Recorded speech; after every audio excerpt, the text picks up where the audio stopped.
Olá, meu nome é Edilson, eu sou supervisor do grupo de apoio e gestor de trânsito da área que compõe que faz parte da Transporte Coletivo Glória. Eu vou falar para vocês hoje aqui sobre direção defensiva, porque nós tivemos recentemente um treinamento com o pessoal do SESC-Senat. Esse treinamento nós tivemos aqui, pois a empresa se preocupa muito com a condição que nós temos aqui no dia a dia nosso, que é o trânsito, onde a maioria dos colaboradores enfrentam no dia a dia. A direção defensiva, toda pessoa que vai tirar a habilitação, é um tema obrigatório. Isso vem desde o Código de Trânsito Brasileiro, que foi implantado em 1997, e até hoje é obrigatório, todo ano, a gente pratica para fazer um treinamento sobre direção defensiva. A direção defensiva é composta por 5 elementos, que são os 5 elementos básicos para que ela ocorra. Os motoristas, nesse sentido, podem dar uma grande contribuição para reduzir os acidentes de trânsito, que é um conjunto de princípios e cuidados aplicados com a finalidade de evitar que os acidentes ocorram, pois o trânsito apresenta condições desfavoráveis, mas cabe aos condutores a responsabilidade de dirigir com atenção, com perfeição, o que inclui a habilidade de continuar, de conduzir o veículo de maneira que não haja envolvimento em acidentes, apesar das condições adversas que nós encontramos no dia a dia.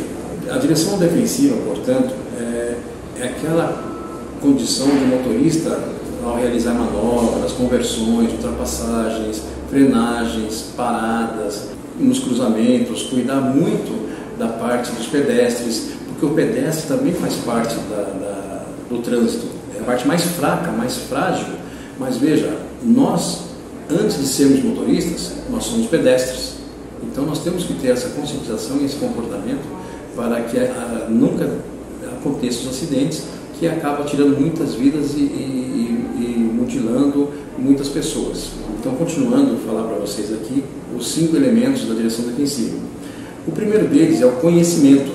Primeiro nós vamos ter que ter o conhecimento das leis de trânsito e os regulamentos de trânsito que são primordiais para que a gente consiga ter um trânsito seguro nas vias públicas, como ultrapassagens, o direito de preferência, uma série de outras informações para que a gente saiba no dia a dia se comportar da maneira para que se evite acidentes.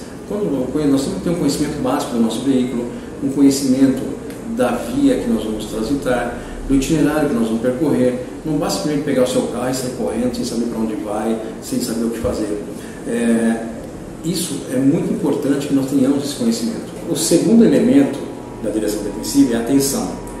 A atenção ela é primordial, pois a pessoa tem que estar sempre alerta para o que se passa à sua volta, para as condições de tráfego, para o limite de velocidade da via, onde ela permite, qual a velocidade máxima permitida, aonde dirigir um veículo. Tem que estar sempre cuidando dos pedestres, do regulamento de trânsito. Nós não podemos descuidar nada. Um segundo de falta de atenção, o acidente acontece. O terceiro elemento da direção defensiva é a previsão. É a habilidade do motorista para prever o perigo, para antever situações de risco de acidentes, sejam imediatas ou imediatas. A previsão imediata é aquela que deve ser feita antes de iniciar uma viagem. Então você já deve ter na sua mente o que você, quando entrar no carro, para onde você vai, qual o itinerário que você vai fazer, qual a forma que você vai conduzir o seu veículo. Então é uma previsão imediata. E a imediata é aquela que acontece quando você já está dirigindo. Então você tem que agir na hora para poder evitar o acidente. O quarto elemento é decisão. É fundamental decidir e agir prontamente em situações de risco. Nesses momentos, a decisão é auxiliada pelo conhecimento que o condutor possui, pela atenção que ele mantém e pela previsão do perigo. A decisão você tem que tomar no trânsito. Nunca espere que o terceiro ou outra pessoa tome a decisão por você. No trânsito, quem decide é quem está conduzindo o veículo. No trânsito, quem decide é o pedestre. O pedestre decide se vai atravessar a rua segura, se não vai.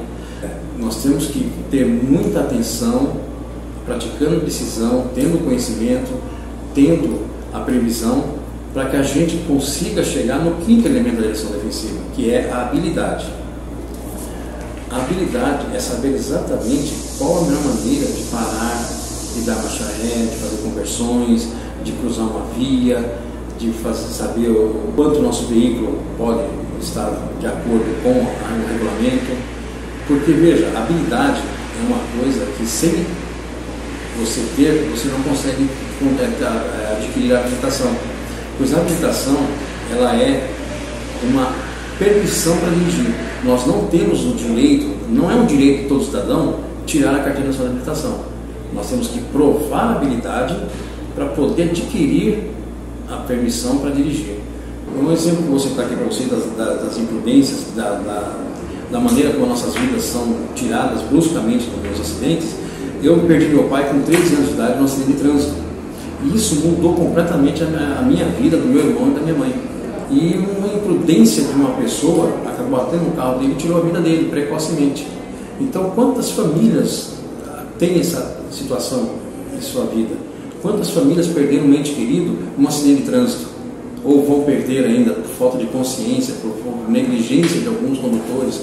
Então, nós temos sempre que ter a responsabilidade de dirigir defensivamente, porque isso é muito importante para que a gente não tenha nossas vidas ceifradas.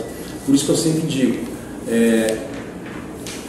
se você tem um sobrinho, se você tem um irmão, se você tem uma irmã, um pai, até mãe, qualquer pessoa, se você desde pequeno começar a ensiná-las, principalmente as crianças, como se comportar no trânsito, porque ela vai fazer parte do trânsito, mesmo que ela não queira ser motorista, mas ela será pedestre.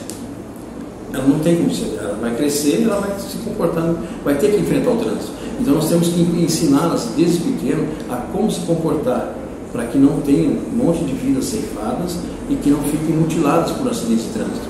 Elas têm que saber como atravessar uma rua, elas têm que saber como se comportar dentro de um carro, elas têm que saber que usar um cinto de segurança, elas têm que saber como usar uma cadeirinha, elas têm que saber usar as leis de trânsito, interpretar as regras, saber onde atravessar. Elas têm que saber exatamente que não é só por causa de não levar multa.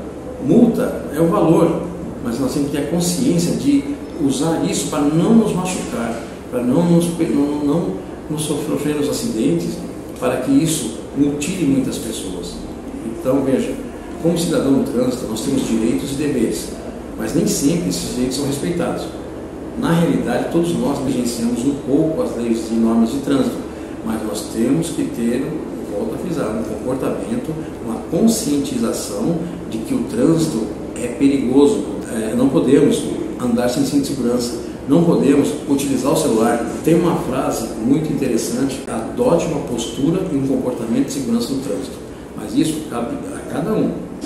Cada um tem que ter essa consciência, tem que ter esse comportamento, querer agir, porque, veja, se você quer ser um motorista agressivo ou defensivo, aí cabe a você, mas a decisão é sua. E espero que vocês adotem sempre uma postura e um comportamento de segurança no trânsito. Muito obrigado e até a próxima.